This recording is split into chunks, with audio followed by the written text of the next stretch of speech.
Vamos a regresar con el doctor Walter Navarro, un hombre que estuvo cerca en los momentos finales de Alan García en el hospital Casimiro Ulloa. Vamos a hablar de lo que ahí pasó, vamos a hablar de esta increíble teoría, según algunos, de que en realidad Alan García no ha muerto y de que quien fue incinerado, o el cuerpo que fue incinerado, fue el de otra persona, que me parece una versión increíble, pero que es nuestra obligación hablar de esto y aclarar las cosas, porque yo insisto, ¿no? Es una señal del nivel, no solo de confrontación y hasta de odio que hay en el Perú, sino del descreimiento. La gente cree que los políticos pueden ser capaces de cualquier cosa.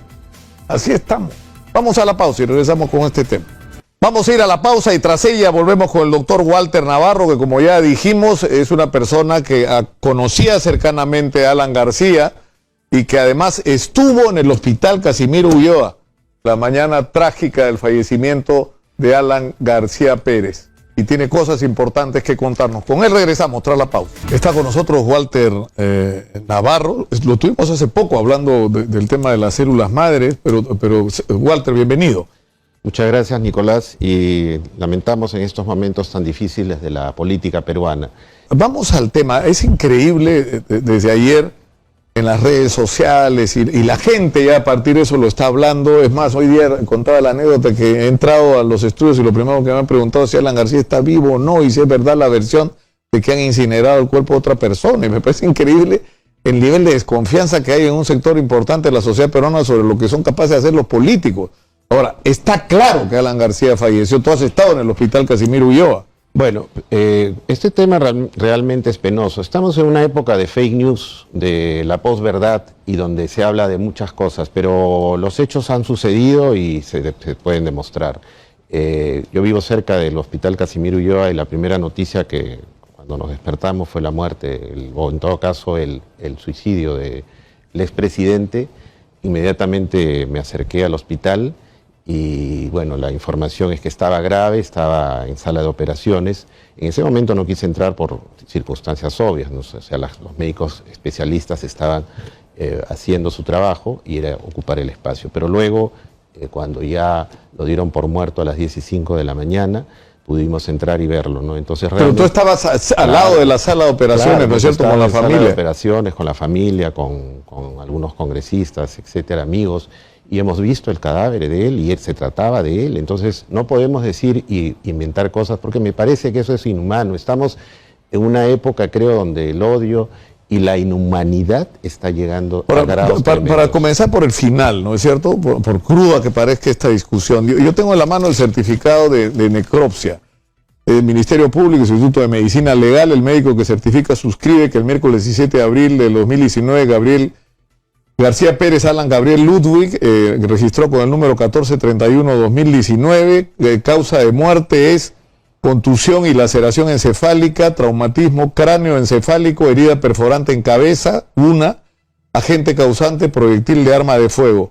Y firma el Angie Villón Valenzuela, Colegio Médico del Perú 62269, médico legista. Pero firma también, me parece que es Benjamín Tello, que es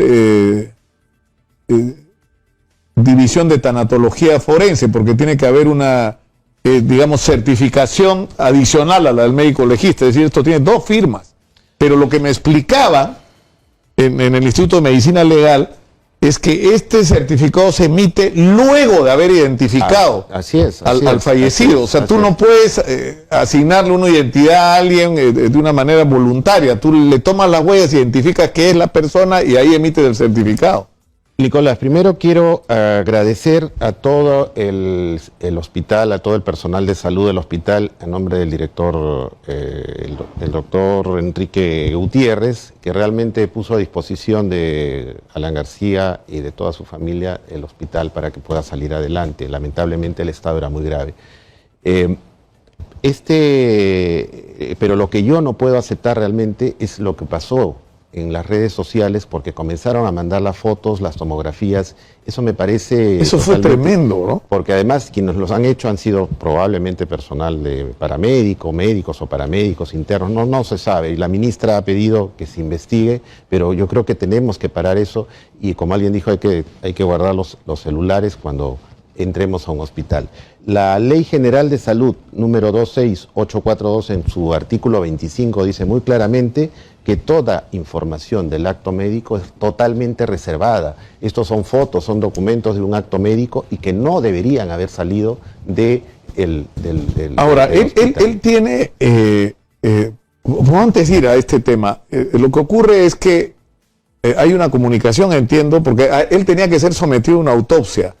La familia pide que no se haga la autopsia, bueno, pero eso fue después, pero estamos hablando de esto que fue antes. Claro, pero por eso, para terminar este tema, para terminar... Voy a pasar consecuencias, porque quiero primero comentar esto y después voy a pasar a la siguiente etapa que fue, porque en esa etapa inicial, digamos que nosotros no estuvimos con el expresidente porque él estaba en sala de operaciones y como comentabas, era quitar el espacio, todos los expertos estaban en sala, entonces no estábamos afuera esperando. Y cuando sucede lo inevitable, pudimos verlo y la familia en algún momento, como es lógico y como en cualquier lugar, dicen por favor evitarle la necropsia porque es un acto terrible para la familia. Sin embargo, las autoridades del hospital nos dicen que eso es imposible por las razones legales que competen y que tienen que hacerla ahí. Entonces, la familia y las autoridades que estaban ahí, los congresistas, apelan a la fiscal de la Nación para que pueda autorizar que ahí se haga la necrosis. Es decir, porque lo que tenía que haber ocurrido es trasladar el cuerpo hasta medicina legal y ahí regresarlo a donde se disponga. O sea, lo que se hizo, ¿qué fue? Que estas personas del Instituto de Medicina Legal se trasladaron al Hospital Casimiro Ulloa a hacerla. Era un acto ante un expresidente, un presidente de la República, que creo que era lo mínimo que podía hacerse, ir hacia allá y se podía hacer. O sea, yo creo que era una posibilidad, se hizo y la Fiscalía de la Nación, la fiscal de la Nación accedió y envió a la gente para que pueda hacer y creo que fue algo que evitó quizás hasta algunas manifestaciones en la calle, porque el hecho de haberlo trasladado a la morgue, algunos simpatizantes hubieran podido hacer.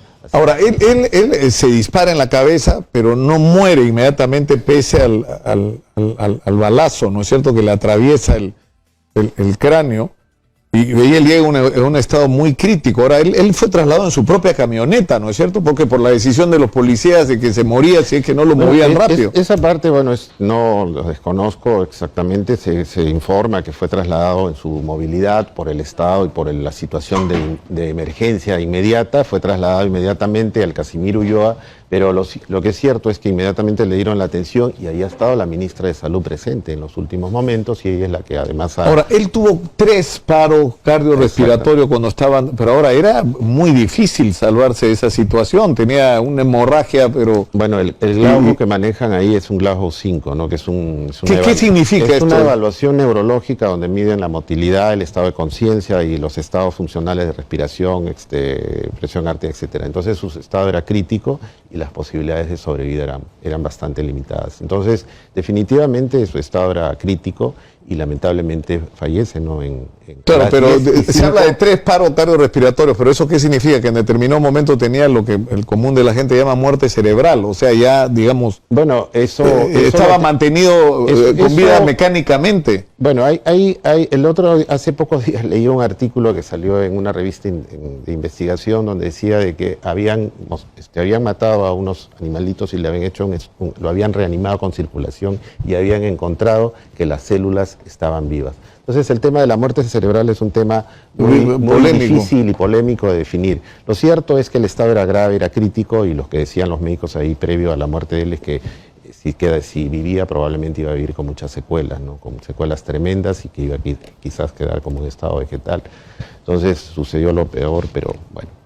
A las 10:05. Pero es terrible, ¿no? La cantidad, o sea, porque ha habido de los dos lados que se está postergando el anuncio de la muerte, que había muerto antes, para que pueda seguir el procedimiento de allanamiento, cuando no había ninguna relación, es decir, el allanamiento podía seguir 2 días después. A las 10:05 de la mañana, lo dicen las autoridades, ha estado ahí la ministra y creo que los documentos están ahí. Yo creo que no hay más discusión al respecto. Yo creo que hay que dejar que la memoria del expresidente siga, no sea manchada más por gente que diga que no se ha muerto, que las redes sociales están llenas de infundio. Yo creo que hay que plantear, creo que estamos perdiendo la humanidad. Hay un tema que son los derechos humanos y la dignidad humana. Y la dignidad humana es la base de los derechos humanos. De la dignidad parten los otros derechos de solidaridad, de justicia. Ahora, yo sé, Walter, que este tema es un tema incómodo para la gente que ha estado alrededor, pero ha aparecido una carta donde, y también sobre la carta de controversia, que si la escribió él, que si la escribieron luego de su muerte, que quién tenía la carta, que si la carta la tenía él, la tenía alguien, ese alguien sabía que se iba a suicidar y no se hizo nada por impedirlo. Ahora, a mí me sorprendió mucho antes de ayer hablar con Carlos Roca y que Carlos Roca me dijera, a mí no me sorprendió su suicidio. O sea, Alan García no iba a ir preso de ninguna manera. O sea, y parece que eso no solo lo pensaba él, lo pensaba mucha gente que lo ha conocido cercanamente. Mira, el tema del suicidio es un tema muy controversial. Para muchos acá la acción de él ha sido un acto moral y un acto político, del último acto político y moral de él. Para muchos, para otros no. Entonces es un tema controversial. El suicidio no está penado legalmente, o sea, el incitar al suicidio sí, pero el suicidio no. Algunas sociedades la cuestionan y es un acto de cobardía, para otros no. Entonces ese es un tema personalísimo, por eso digo, finalmente es tan controversial que entrar a discutir eso y quién dice. Lo cierto es que hay que analizar lo que él estaba creyendo en ese momento, qué pensaba, qué decía. Y él lo dijo en su carta, él no va a dejar que sus enemigos lo vean enmarrocado. Entonces, yo creo que ahí hay una decisión política. ¿A ti tampoco te sorprendió su suicidio, sinceramente? Mira, no lo sé, yo no puedo decir al respecto si me sorprendió o no, porque creo que él era una persona que políticamente le ha dado al país mucho y que creo que él no quería que lo vean así, ¿no? Creo yo que él no en ningún momento hubiera aceptado esa situación, pero esa es una percepción y bueno, finalmente se cumplió. Sí, yo ahora llamaba la atención, que me ha sorprendido a mí, cuando terminó toda la transmisión en la que yo estuve el día miércoles, que fue muy intensa, me quedó dando vueltas en la cabeza una explicación sobre lo que había pasado y grabé un video que lo colgué en mis redes y lo hemos colgado en las redes de Exitosa también, que es impresionante, tiene millones de reproducciones, que se llama El final de Alan García. Y al final yo digo que finalmente hizo realidad esa canción que le gustaba tanto, esa del Rey, esa que dice, yo hago siempre lo que quiero y mi palabra es la ley, y termino diciendo que finalmente él murió como quiso y cuando quiso. Es increíble, ¿no? Pero, o sea, más allá de toda la controversia que genera como personaje y todo lo que todavía nos falta por saber, ¿no? Con todos los testimonios que se supone que van a salir, lo cierto es que él decidió en qué momento acababa con su vida, ¿no? Mira, yo voy a hablar y no que otros decidieran por él, ¿no? Pero yo voy a hablar de un tema más grande. Yo creo que estamos viviendo en una sociedad donde hay mucho odio y mucho encono. La sociedad hace mucho tiempo, creo que desde la época en que Montesinos comenzó a evidenciar, o se comenzaron a evidenciar los videos, comenzó a mostrar un descreimiento en los políticos y en todas las autoridades económicas, y creo que eso ha dejado una huella moral que no se puede resarcir tan fácilmente. Luego viene toda esta situación de Lava Jato y Odebrecht, y creo que porque lo que tenía que venir después de Montesinos era la depuración de la sociedad peruana, ¿sabes ¿no? qué? Tiene que haber yo creo que necesitamos un sanador. El otro día leí un artículo que no era de acá, y el Perú necesita un sanador para sanar todas las heridas, para sanar... Pero ¿cómo sanas? Y te quiero comentar algo. Yo creo que el Poder Judicial tiene que ser más humano. No puede ser que estemos ante detenciones preventivas de esta magnitud, que los juzguen con pruebas y que los juzguen y que de una vez los detengan, pero que no los tengan pues 3 años, 4 años y que al final no hagan su trabajo el Poder Judicial y no los detengan. Eso es un reclamo legítimo. Ahora hemos hablado de esto, ¿no? Perdón, y el otro tema que quiero decir es el tema de la corrupción. Si hablamos, y quiero al final dejar una anécdota que comentó Alan García cuando fue a la Universidad Nacional Mayor de San Marcos. Pero quiero decir de que el tema de la corrupción, uno de los fundamentos principales es el aporte de la campaña. Yo creo que tiene que haber un aporte solamente del Estado, porque cuando hay privado y cuando hay aportes de afuera, eso es un elemento fundamental y que creo que no se ha discutido en la reforma de la justicia. Y el tema, o de los partidos. Y el otro tema es la anécdota que tuve yo con García en una oportunidad que fue a la Universidad Nacional Mayor de San Marcos. Él recién asumía su gobierno, fue a los 175 años, y él dijo esto en su mensaje. Estoy viniendo acá a la universidad donde hay tantos médicos que ha dado al país, y el médico tiene una capacidad de servicio impresionante. Lamentamos que el país nunca haya tenido un médico como presidente. Quizás las posiciones sociales sean diferentes como médico. Eso es. Walter Navarro ha estado con nosotros. Muchas gracias, muy gentil, doctor, Gracias, por muchas estar gracias. acá.